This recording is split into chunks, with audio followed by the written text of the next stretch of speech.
All right, friends, welcome to our Bocce Officials training webinar. My name is Lauren Salter. I'm our Senior Director of Unified Champion Schools for the wonderful state of Pennsylvania, and we are so happy that you are joining us today. We have a number of folks from our staff that are also on here. I have Steph Taylor that's going to be helping on the back end with everything. Steph is UCS Director in the Three Rivers region, so she will probably look very familiar to the folks in Southwest PA.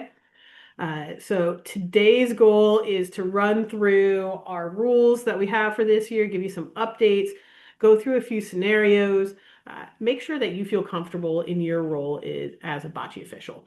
And then if you have some very unique things, if you've officiated for a couple of years or even just 1 year and you've had some particular instances come up and you're wondering what would the answer to that very particular instance be, we can talk about it. So this is the place for that. We'll run you through everything. Feel free to drop in your questions throughout the session, so don't think that you have to hold on to them forever. There is a decent amount of information that we're going to share with you, so I ask that you drop them in the chat, and we'll make sure that we're either answering them in live time if we can, or we'll address them at the end and make sure that everybody is on the same page of what that looks like, okay? Perfect. All right. I do see a few familiar faces, so some of this might be a little bit of a refresher for some folks. So I appreciate you guys jumping on here, making sure you're up to date on all things bocce. Go ahead and take a look at this.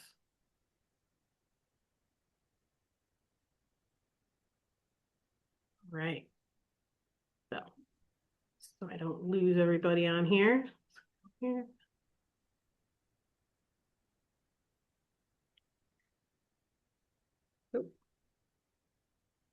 All people jumping in here. All right, so we're going to go through how do you officiate bocce? We want you to feel comfortable, right? To give you a little bit of background, we have 325 bocce schools across the state. We have all of our rosters are coming in now. They were just due, so we're shaking all those numbers out. We're going to land right around 500 individual teams statewide, which is absolutely fantastic. As we're looking at our total of scheduled matches last year, for instance, we had 784 days of bocce that were played individually. So across 29 different leagues. This year, we're tracking to be right around 820 individual competitions that are happening statewide. That includes regular season, regionals, league championships, and then also states. So we're going to work through the whole season, regular season, and then shake down to 8 teams for states. That will happen in Hershey in March, 18th and 19th. So we will be sending out some information to some officials that if you might be interested in officiating at states. So if you are interested, keep that in your mind, those dates, because we would love to have some really great folks come out and assist with that. Okay. Right. We are very excited that you are interested in here to learn more about a game that really has caught fire in our high schools in Pennsylvania. So we'll talk about the game. We'll talk about like what coaches' roles are, what they're going to do, any particular special adaptations that we may have, and what you can do within your parameters as an official. And then we definitely want to make sure that we're going to answer any questions that you have as well. Again, go ahead, drop them into the chat. We ask that just during the presentation, if you guys can hang on mute, that would be wonderful just to eliminate any background that might happen, noise. And then if you have any of those questions, drop them in the chat. We'll make sure that they get addressed. So don't feel like you have to hold on to them the whole time, right? So we're going to give a quick overview of the game, go through the general big rules that we have, make sure that you all feel comfortable with that. If you have officiated in the past, we don't have any giant major rule updates. There are going to be a couple points of emphasis that we are going to go over though as well.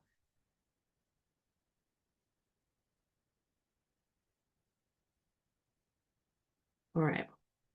So what we do on game day is we have rosters that can have up to uh, technically 10 members. So 8 active members can play at any given time. So we expanded our roster to include 8 active members and 2 substitutes last year.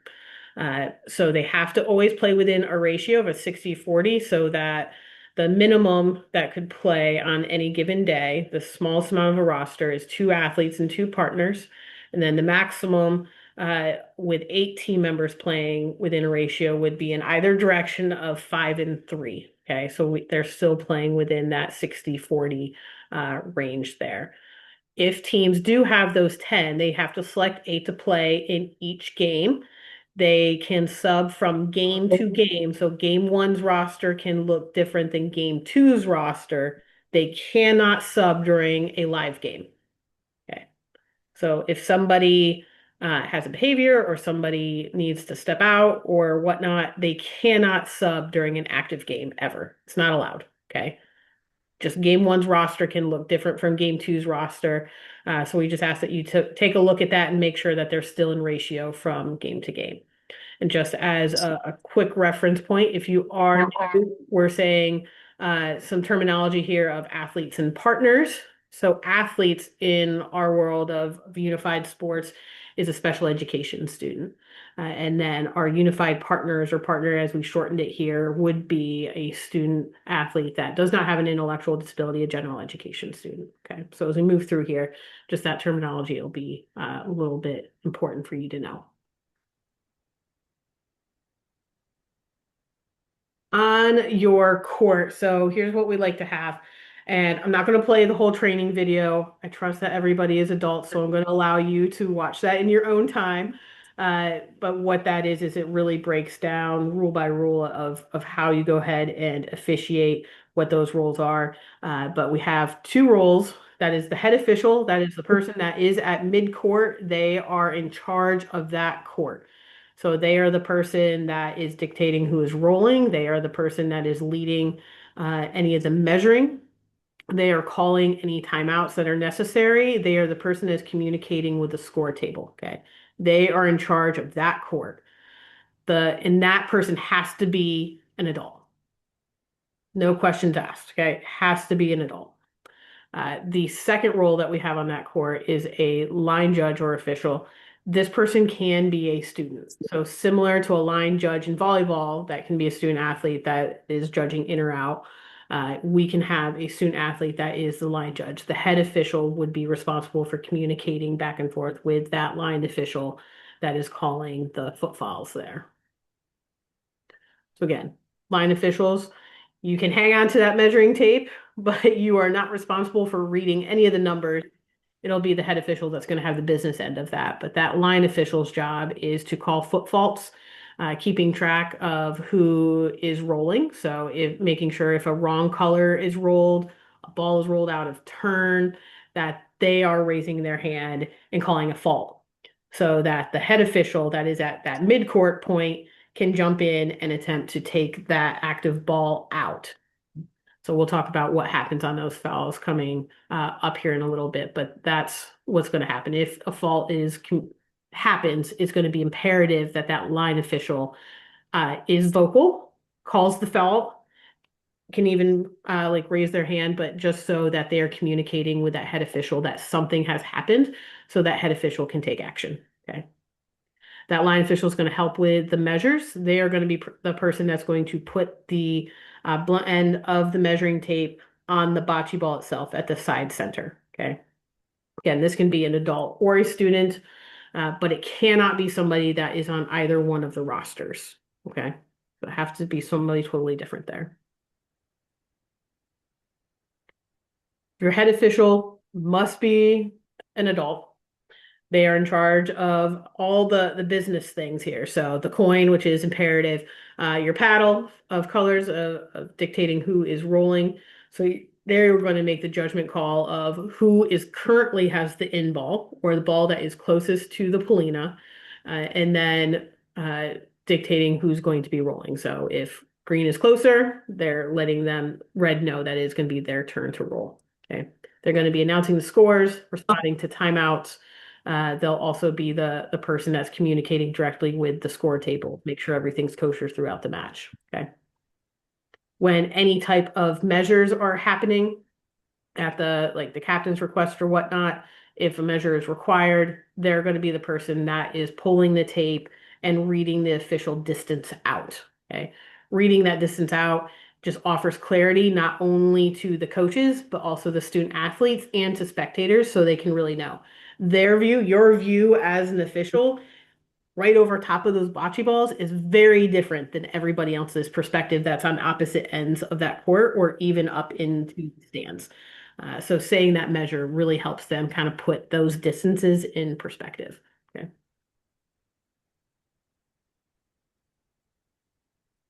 So as part of your official kit, Tasha, I'm going to keep you. There you go. As part of your official attire and equipment, each of the schools has been required to go ahead and order officials polos.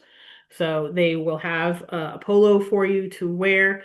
You'll also have your paddle, your measuring tape, and then you'll have a coin, whatever denomination you want to have that coin in. It's totally fine by us. We're not going to nitpick on that. So if you have a dime, you use dime. If you got a quarter, you use a quarter. But you should have the big thing is your white polo, black or khaki pants, and sneakers. Okay. So your pants and your sneakers obviously are going to be provided by yourself, but please wear that polo. Uh, just like we want to make it look official, just like every other varsity sport. One of the things we don't want to see is coming into a bocce match and having the official in jeans. Okay. So we want to make that look official as well. Okay.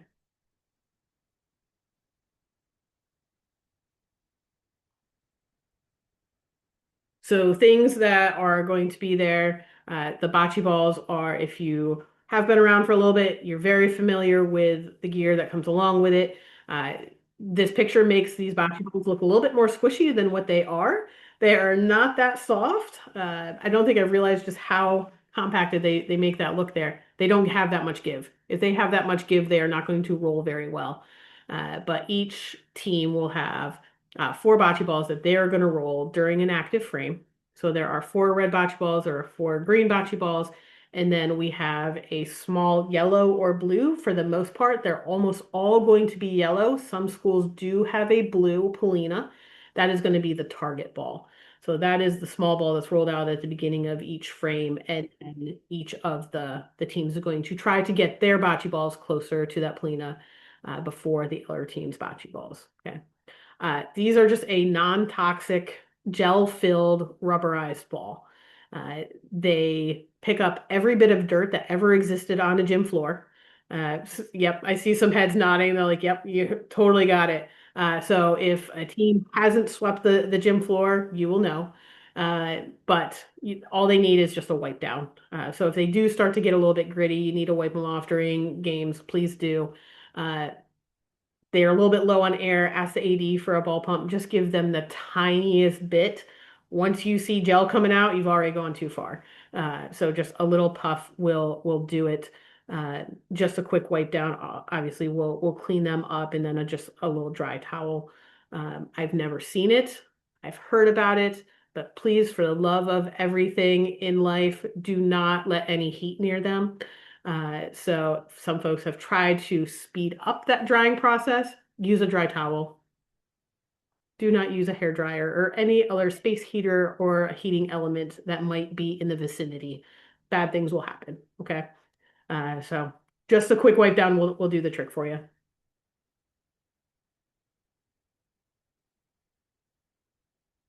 All right. So as we look at the playing area, so we've gone over some equipment here. What you're going to see here is that there is a service area. I'm going to start from far side down here.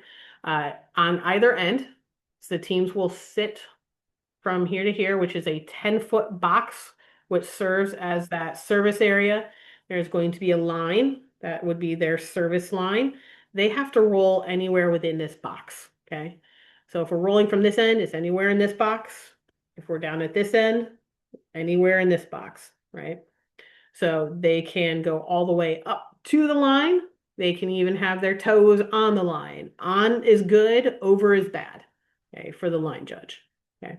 I really, really love thick blue tape. Not every school will use it, but if they have 2-inch blue tape, it's not a requirement. It is just a personal preference of mine. It just makes it a little bit easier to see for folks if a toe goes over. But that's where they're going to serve from here. They want to serve from the back corner.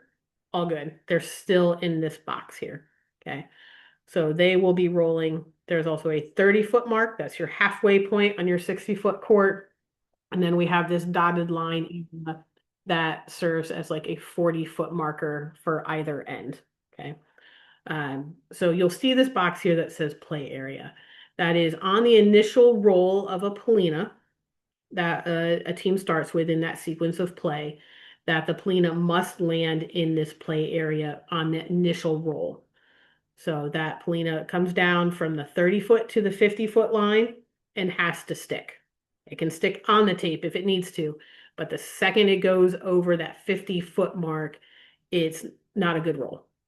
Okay. And then that team would get three different chances to keep that Polina in play, and then we would give it to the other team. Okay.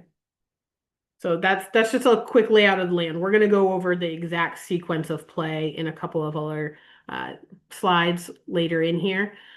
But here's a little bit of the play area. If you do have any individuals that are utilizing a ramp, this is where it'll be important here that we have this up as well. They can take the ramp all the way up to what would be the 20-foot line. So this is that dotted area. So that ramp, whether they are ambulatory or if they're in a chair, does not matter. If they're using a ramp, the end of that ramp can go right up to that 20-foot line. Okay. It doesn't have to, but that's the furthest up that they can go. Some of them will still choose to roll it from back in this traditional service area, but they do have up until that dotted line. Right. Just some important terms as we're going through here. So the in ball that serves as the bocce ball that is closest to the Polina. Out would be the opposite, right? That is the one that is furthest. The ones that are in contention are the balls that are in the immediate area of the Polina and might have to be measured, right? So those are the closer ones. A foul would be any type of rule infraction. So that would be a footfall or rolling out of turn, uh, rolling above the waist. Those are all foul. Okay. A frame is the time period or the time that we are rolling from one end to the other, and it will be all 8 bocce balls that are rolled. Okay, so each team will roll each of their 4 bocce balls. Once that is done and the score is calculated, that frame is over, then play will start at the opposite end and a new frame will begin. Okay, only one team will score during a given frame. This is not cornhole, so we don't have to math the math. No pluses and minuses of anything. It is just one team scores. Yeah. The winning team would be determined by whoever makes it to 16 points or whoever has the higher score after 30 minutes. That 30 minutes is a running clock that only stops for specific measures after a frame or for timeouts.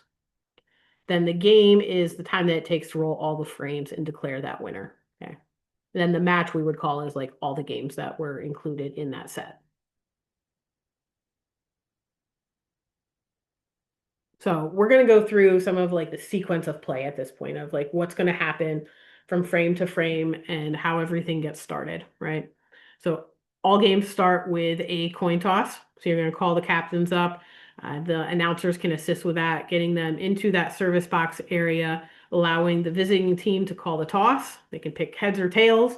The winner of that coin toss will get to pick their bocce ball color, and then they have possession of the Polina.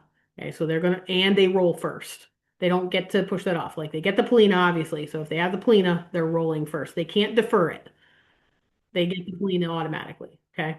That's something that had come up, I think, last year of can we defer? No, we're not. We're not playing football. We're playing bocce. You win the coin toss, you get the Polina, you get your ball color, you roll first. So any teammate can roll the Polina, and it can change from frame to frame. Okay, so not the same person has to roll the Polina each frame, or each time that the active end comes up to that grouping of students. Okay, we talked about this a little bit ago, but that Polina must land between that 30-foot and 50-foot line. So those two lines that we had talked about there on the initial roll. If it goes past it, then it goes back and that team has 3 total attempts. So if it goes past it, they'll have 2 more tries. If that team does not get the Polina in play, the opposing team gets 1 chance. If that team does not get it in play, then the official will go and take that Polina and put it on the 40-foot mark. Okay. So right at that 40 foot, that little hash point. And then the team that originally started with the Polina will always roll the first color ball, no matter what. Okay, no matter who places the Polina, it is the team that started with it that gets to throw the first color bocce ball. Okay. So in the event that your Polina lands within 1 foot of the rail, if it lands against the rail, you can move it away. You can put your foot down, put it at unless you have like a giant foot, put it 1 foot away from the rail. Okay. But once after that, it's not every time gets against the rail, it's just on that initial roll. So after play happens and it gets knocked against the rail, play is just happening at that point. Okay. So we're not going to continuously move it against the rail. It's just that one time on the initial roll of the Polina. All right. So after the Polina or a bocce ball is rolled, please, please, please wait until all the bocce balls have come to a complete stop before you announce which color is up to roll. Sometimes you've been in some very unique gyms with some very unique floors and some things happen that you might not think are happening. So wait for things to come to a complete stop. Also, anybody that's going to call for a timeout can't do so until those bocce balls have also come to a complete stop.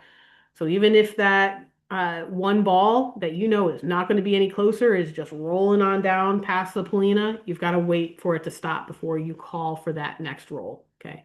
Somebody jumps in there super quick, fires one down, and that other ball hasn't even stopped rolling. That could mess up what else is happening in that court. So you've got to let that settle before something else happens.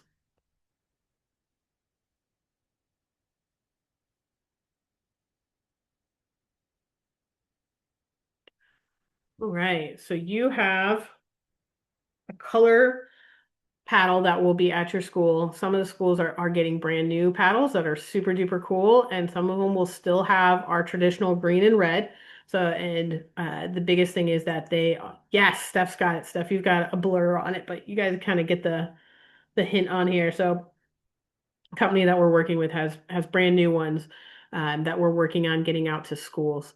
Um, Yay, there we go. Thanks, Steph. If you guys can see Steph in that box there, these are the new paddles that we have from Bocce Mart that we're working on distributing to schools across the state. And what that paddle is for is to do, thank you, Vanna, is to indicate whose turn it is to roll. So after each roll, you'll go ahead and determine who is closer and then announce who is going to roll. And then we're also giving that visual cue as to who is up. Okay. All right. So in the starting of that game, we talked about it once, but I think it's important to do it again because this is one that comes up quite a bit for questions. So I am intentionally repeating myself on here, right? So the winning team from one end is going, or the coin flip is going to get 3 attempts to roll that Polina successfully. So if they are successful on that initial roll, then that same player is going to roll the first bocce ball. Okay. If they're not successful, the other team is going to get one try after those 3 rolls are not. And then the original player still does the first roll, right? We did that. Neither team is successful in placing the Polina. You, as the official, is going to take that Polina and put it right in the middle consistently. Please put it in the middle. You don't get to pick left, right, or anywhere else, just right in the middle of that 40-foot line. And then the original player that started with the Polina on that initial team is going to roll the first color bocce ball.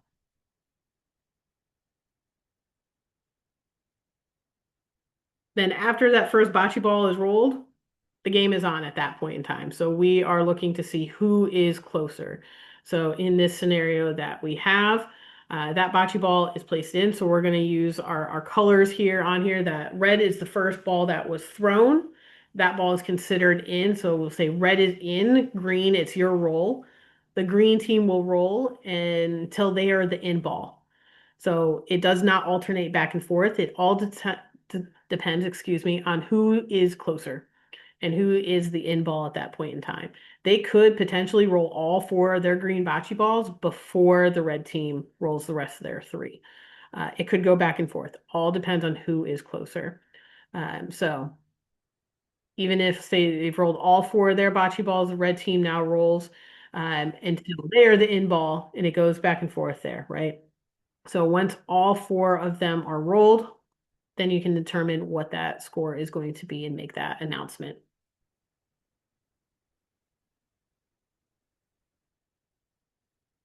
So with your rolling order, your line official should be paying attention to who is up.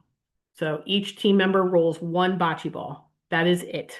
There are going to be four of them at the active end at all times. There's never going to be less than four individuals rolling. Each of them gets one turn. That order can change from each frame. And if they have to do any rotations, it's going to change anyway. But the one thing that can't change is that the individual that rolls the Polina must roll the first color bocce ball.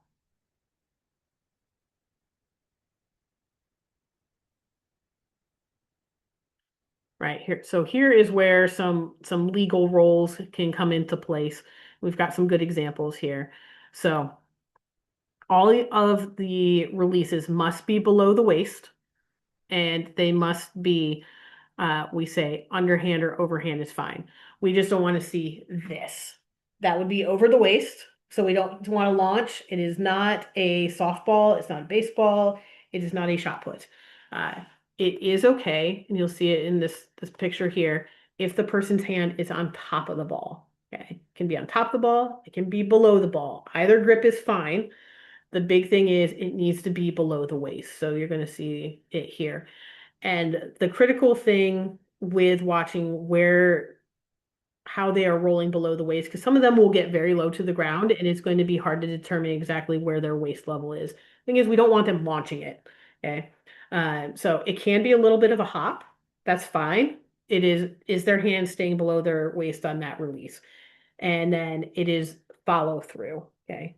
Follow through can go above the waist. Some of our folks have a very big follow through, and it can be a little bit tricky as you're watching of where exactly that goes.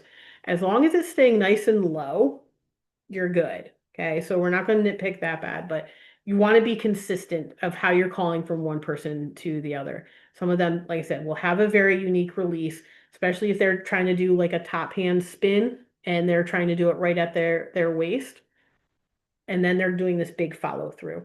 So the release is what you're looking for, not where their follow through is going. Okay. That can throw off a couple coaches. So if you get questions, so just be ready for that one to reiterate to them.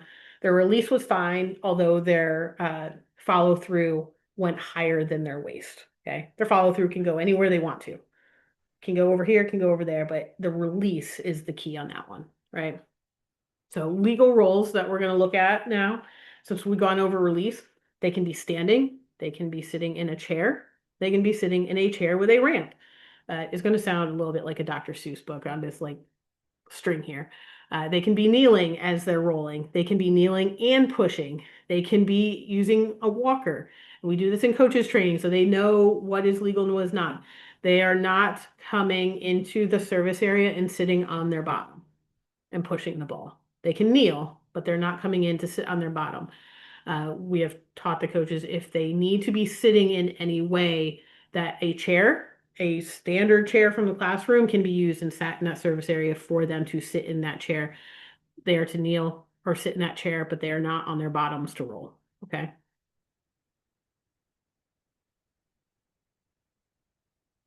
Fouls can be called by either official. If you catch it, you catch it, right? So if you catch a foul that your line official does not see, still make the call. Especially if you're the head official, you are fully in charge of that court, right?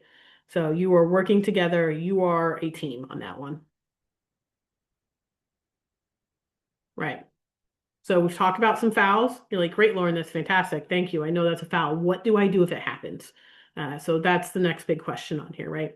So if a bocce ball is released above the waist, the official can attempt to stop the ball. So you're gonna Spider-Man in there, try to grab the ball before it touches anything else. Okay. So if you can do that, grab the ball, just remove it from the court. That person's turn is effectively over. It's going to that next person on that team. If you cannot stop that ball and the ball hits any of the balls in contention, then that frame is going to be null and void. It's done. The team that had possession of the Polina will maintain the possession of the Polina, and the frame starts a new frame. Okay. So starts all brand new. If it misses all the balls and it doesn't affect anything that's in play, just simply remove the ball from the court. Our first course of action is if we can stop it before it gets anywhere close to those bocce balls, that's what we want to try and do first. Don't hurt yourself in the process, though, please. Okay. So if you can stop it, please do. If it does, null and void, no points are awarded, a new frame is started.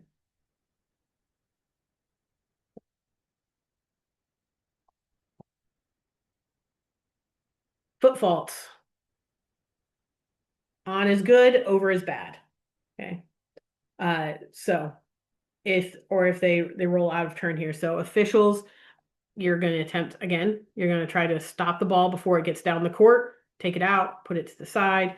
If it hits the balls in contention, it'll say, if for a foot foul, it says, can you put them back in place? No. If they're in contention, you can't put them back in place. You'll get a bajillion questions, my friends, right? So if it hits any of them in place, it is a null and void frame. The team that had possession, you start a new frame at the opposite end. Okay, so you're rolling this way. The frame is null and void. You start play at the opposite end, so start rolling back that way. Okay.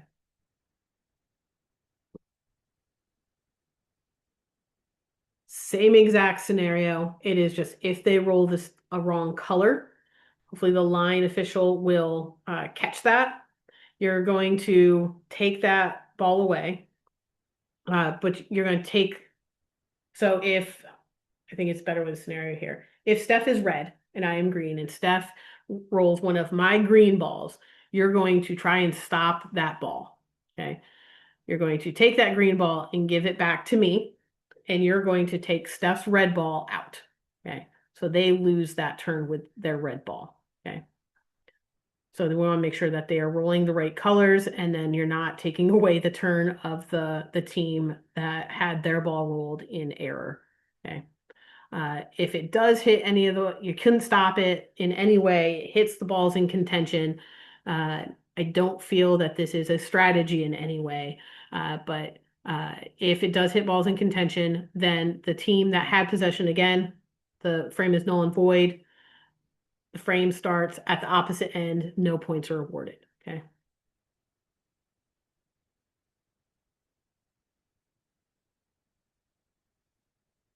Please avoid this at all costs. If you happen to, when you're officiating, you want to stand on the side of the court, not in the court. So you don't have to Spider-Man back and forth. Stand on the side of the court.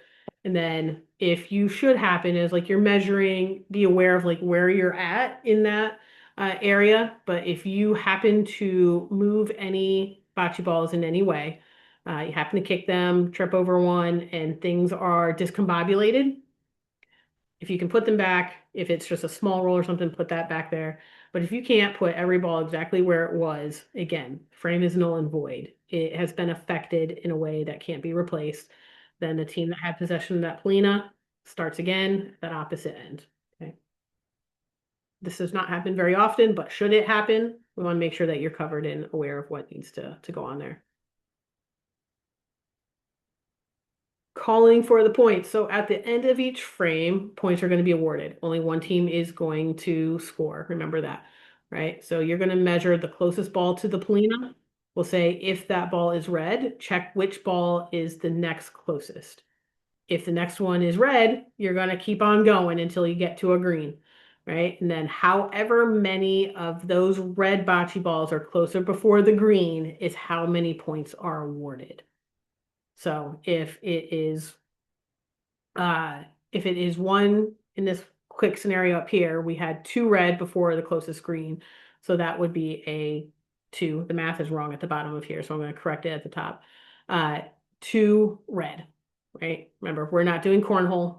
It is no math. It is just however many of one bocce ball color is closer before the next opposite color to that Polina is how many points are awarded.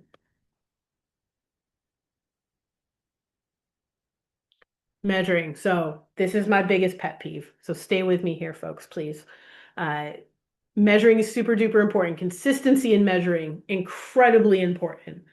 You are going to be given the immense power of a retractable measuring tape. And that fun retracting measuring tape is going to be managed by you and your line official.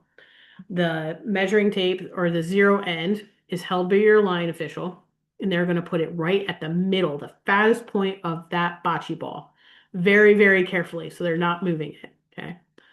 Uh, then you are going to pull it over top of the middle of that polina. You are reading that measure from the top center of that polina. That is your number. Pro tip, lock it in on that retractable. So as you're going to that next one that you think may or may not be closer or further away, if you have to pull that tape out at all, you automatically know that that is going to be further away. Okay. Remember, again, we're going to announce the measure after each of those, letting the table know, the coaches, the team, and the spectators know exactly what that is. Nobody's going to question you if you're calling it out loud, and they very, very much appreciate it. From some experience over the last few years, it eliminates a lot of questions from folks, and they just really appreciate kind of being in the know of what those measuring distances are. So consistency is key. You are in charge of that. As the head official, you will always be over the polina, and you're going to rotate around to those balls, and you're going to dictate which ones you want measured in what order. You can measure at any point in time. Okay, when in doubt, measure it out. So after a roll and you're not quite sure, my pro tip is I stand over the polina. Can I reasonably make the judgment call visually that one is closer to the other? If I can, we're going to keep going and play. I'll call which one is in. We'll keep moving. If there is no clear bocce ball that is closer, then you're going to measure it. Time does not stop. It will continue to roll in the middle of a frame as you're measuring, okay? Team captains can ask for a measure. The coaches are not asking for a measure. They can indicate to their team that they want a measure, but you can ignore the coaches. Just remind them, hey, your team captains need to call for that measure, okay?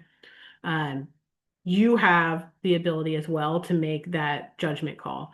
If a team captain is repeatedly, and you can kind of see it as almost like a stall tactic of, I want to measure, and it's very clear that you do not need a measure, you can make that judgment call that says, this is clearly the red ball is closer than the green. This does not indicate that we need to have a measure at this point in time. Okay. So you have that authority to be able to do that. Okay. If it is close and they call for the measure, please do the measure, right? So you can eliminate any doubt whatsoever. But if it is very clear, you have the authority to not have to do that. Like I said, you can let them know we're not going to use this as a stall tactic. We're not going to measure a bajillion times because, again, that clock is going to continue to run in the middle of a frame. So at the end of a frame only is when we take a timeout to measure for score. Okay. And during that time, you just, at the end of that frame, all the bocce balls have stopped.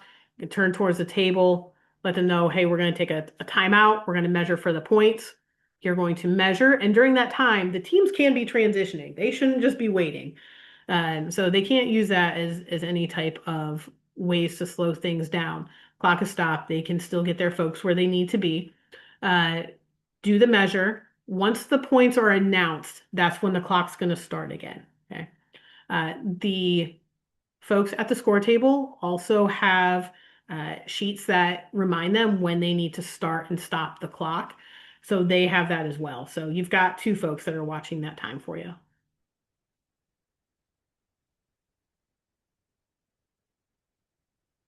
So how do we get to the end of the frame? All 8 bocce balls are rolled. That's when you're going to go ahead and determine the points. When you call for those points as well, a good indicator, especially for spectators, and you're going to have folks potentially at both ends of the court, is to one, you can either hold up the bocce ball or you can hold up the paddle and just indicate how many points are being given to that color. So if it is red 2, you can hold up the red bocce ball, 2 points red, show each end of that bocce court and the score table so everybody knows what the score is. You can do it with paddle as well. Either one is totally appropriate, just so there's a clear way to indicate which teams are receiving those points. Whoever did receive those points is who is going to start with the Polina at that next frame. So that's how you know who's going to start. There are no ties. Okay. In these things. So if at any point, so during a frame, if you happen to have two bocce balls, though, that are identical in distance from your Polina during the frame. So say the red ball and the green ball are both touching that Polina. It all depends on who was there first. Okay. So the team that caused the tie is going to continue to roll again. So if I were the red ball and I was the in ball first, I'm touching the Polina, and green came up second and then touched the Polina, I am not closer as the green ball. You have to get closer to become the in ball. So then the next roll would be for green again. So to continue that roll. Okay. If at the end of the frame, we still have this scenario where there is a green ball and a red ball that are equidistant from the Polina, then that frame is null and void. You replay that frame, starts at the opposite end. Okay, so it's null and void. We do another frame, no points are awarded. The team that had possession of the Polina on that initial frame that went null and void is who starts the next new frame.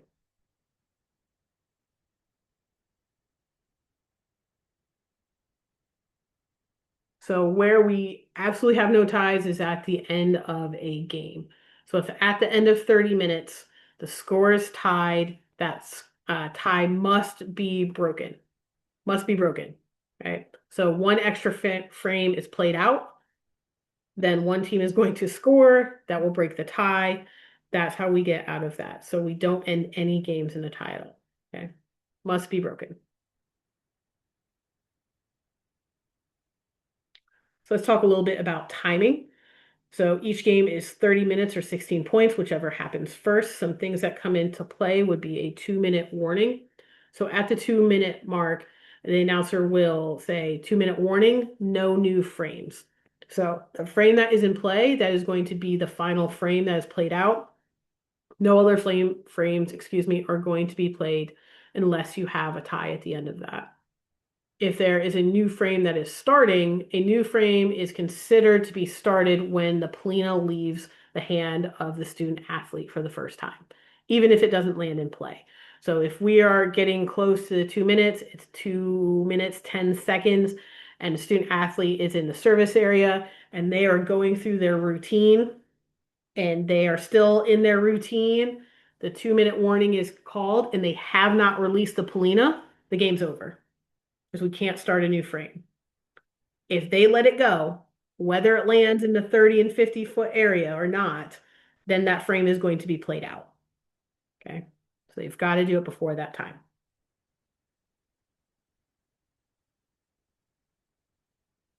So a golden frame for us is at the end of all the matches, and if the teams are all tied up and they're looking to determine who is the overall winner, this is an optional thing, is that they can play out what we call a golden frame.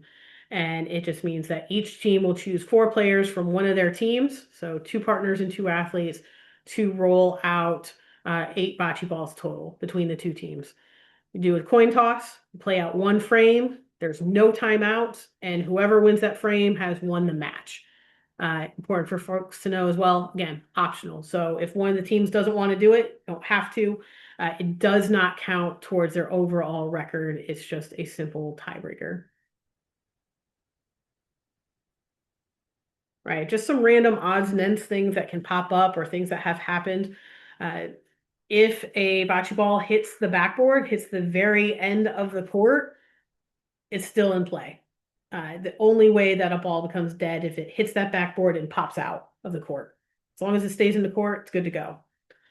Once the Polina is in play, and even if it's been moved from the side of the court a foot on the initial roll, after that, you can hit it and it goes wherever it lands. They're chasing that Polina throughout the court there.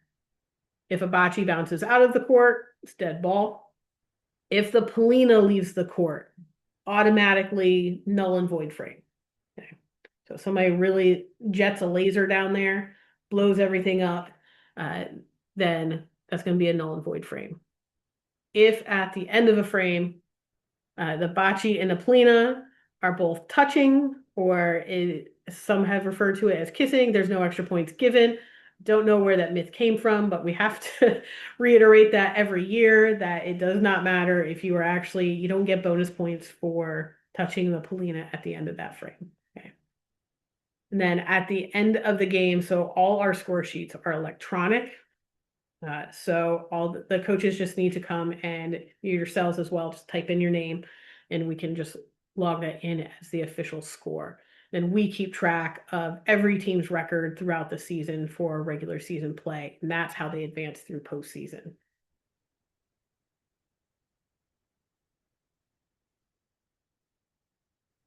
All right. Big things to remember at all times.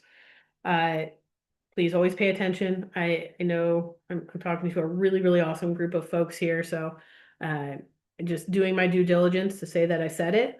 But I have full confidence that everybody's going to be paying attention all the time.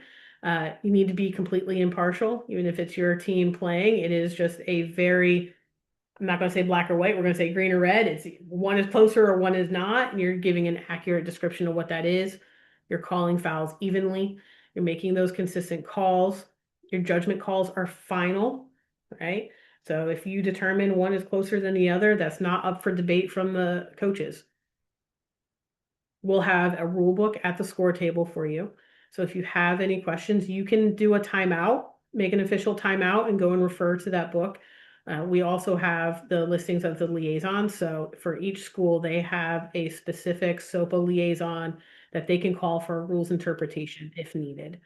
Your judgment calls are not up for debate though. So one is closer, that's the way it is. You call a foul, the foul has been committed. That's all there is. If there's a rule interpretation for whatever reason, the SOPA liaison is that person that you can call even mid-game, okay, to do that. One of those things that might get called is on rotations. So we always have to have two partners and two athletes at the active end of a court. And then if a team does not have 4 and 4 playing, they're going to have to do some rotating to always ensure that they have two partners and two athletes and nobody is rolling like every single frame. Okay, so nobody rolls more than 2 frames at a time. And we have plenty of guides for those coaches to know exactly how they need to rotate.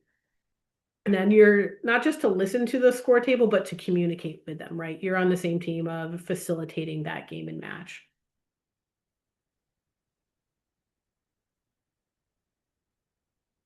All right, so for the coaches, coaches are permitted 1 timeout per game. It's 60 seconds long.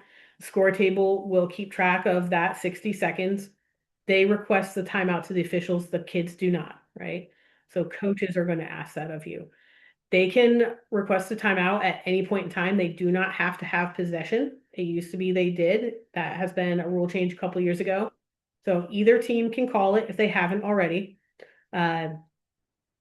And then official will make that timeout call. The time will start again when the next bocce ball or the polina is rolled. Okay.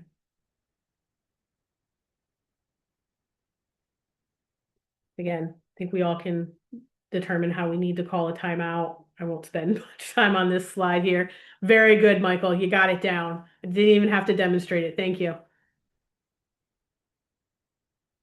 So some things around pace of play. We talked a little bit earlier about folks slowing down the game intentionally. And we'll send this slide deck to you as well, so you have it. But at the 7-minute mark, if a team appears to intentionally slow down, this is going to be your judgment call. You can call for a delay of game. Give them a warning first, and then it is a delay of game. So they need, if they're trying to retain their lead, they're trying to take some time off the clock, you can give them that warning first. After that warning, after that second time, the offending team is going to forfeit that frame and the opposing team is going to receive 4 points. Okay.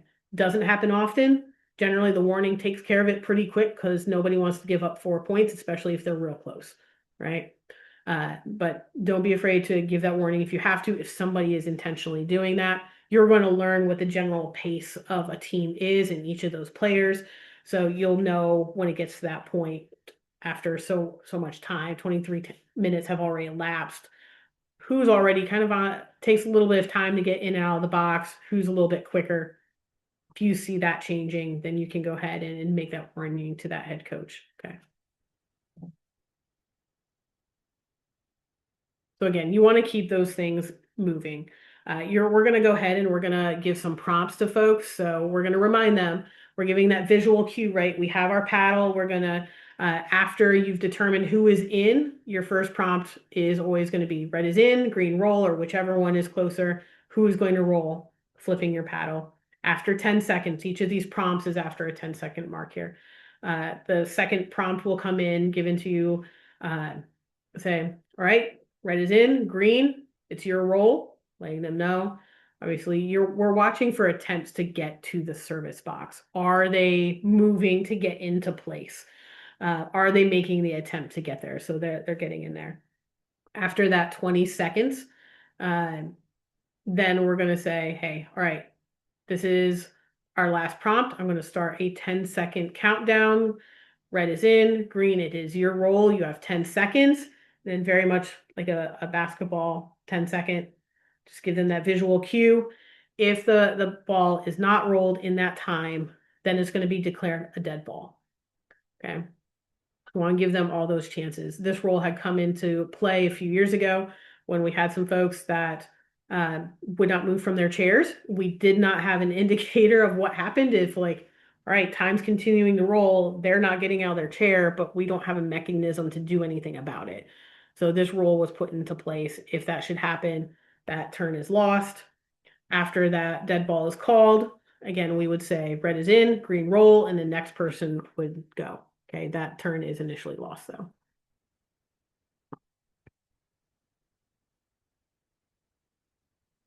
All right, so where do the coaches go? The coaches have a very specific spot of where they should be. So they're going to be at the midpoint, or in some cases in gyms, you'll see them on either side of the score table. That's fine. But they can stand next to the chair, they can stand behind the chair, but they cannot be walking up and down the court. They need to stay in that area. That's where they are to be, in that spot. Okay. They are not to be traveling around and chatting with folks. They can provide instructions for folks to get back and forth. They can direct traffic.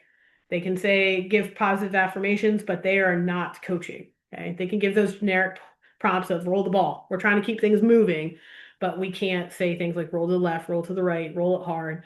But they can, good job, keep things moving. That's all the coach can do there besides call a timeout. All right. Any special needs here? I know we're coming up on time. All right, so some adaptations we have. So if somebody is visually impaired, you can have a unified partner that is going to help somebody. So it might not just be an athlete, it could be a unified partner that has a visual impairment as well. But a teammate can go and stand behind the Polina and call that individual's name so they can have an indicator of where that Polina is, just making sure that they are not moving any bocce balls that are also in play. Okay, so giving them an indicator there. Once that ball has been rolled, then that person's going to step out of the court. You should know that before the game even starts. So coaches should indicate to you, do you have anybody that has a visual impairment? Yes. So it's not going to be a surprise. You let them know. If anybody is hearing impairment, we have that paddle, right? That's our other visual cue, and teammates can also help prompt them. Ramps, you might see a few ramps. We have a number of different athletes that use them across the state. So they might be in a chair, they might be ambulatory and standing. Either one is fine. So ramps, walkers, canes, they're all allowable.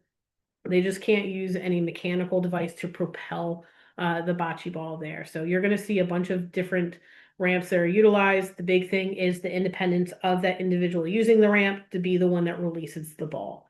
So a teammate can help place the ball on the ramp, and they can assist that individual in where they want the ramp to go. It's really important that the person that is utilizing the ramp is the one that dictates where that ramp goes. So it comes in, goes in the center of the court, and then that individual that's utilizing it determines it goes left, it goes right, it goes up, it goes back, and then that teammate moves it where that person wants it, not where it necessarily should go. In some cases, that ramp is not going to be pointing in the right direction or where you may choose for it to go. But if it's the choice of that individual utilizing it, okay? Can't go over that foul line, and that individual just has to release that ball. Some really quick things here that we had already covered in a couple areas. Again, we expanded the roster last year, but folks cannot adjust their rosters mid-game. They can have a different lineup from game to game, but that is it. Nothing happens in the middle of an active game. Remember your time management. We've got those timeouts. You will get this slide deck afterwards so you can remember those things of 60 seconds. There's no 60-minute timeouts. That'd be obnoxious. But you can have a 60-second timeout per team per game. Okay. No games end in a tie. And the biggest thing that we've had struggles with, and I would love your assistance with getting some more consistency here, is everybody needs to come in uniform. So uniform for our folks is having their polos on, and it means everybody is in the same color bottoms. So whatever, whether it's khaki or black or whatever, they have to have those same things, and they have to have appropriate shoes. They should be athletic shoes, sneakers. If they do not have those, it is your judgment call, bringing in the coaches, and that person is not going to play. So if they come in Crocs, not even in sport mode, does it count? Okay. So somebody comes into a basketball game and they're wearing jeans, they're not going to play that game. They're not an official uniform. Callista Balbier joined the meeting. Sweet. Thank you. But making sure that those are in there. The rules requirements are also in that guidebook too. The coaches have been trained extensively. They should show up like every other varsity sport with everybody in proper uniform. Okay. All right. So I know that we are pretty much right at time, but I don't want to take away your opportunity to ask questions. So I'm going to stop the recording here.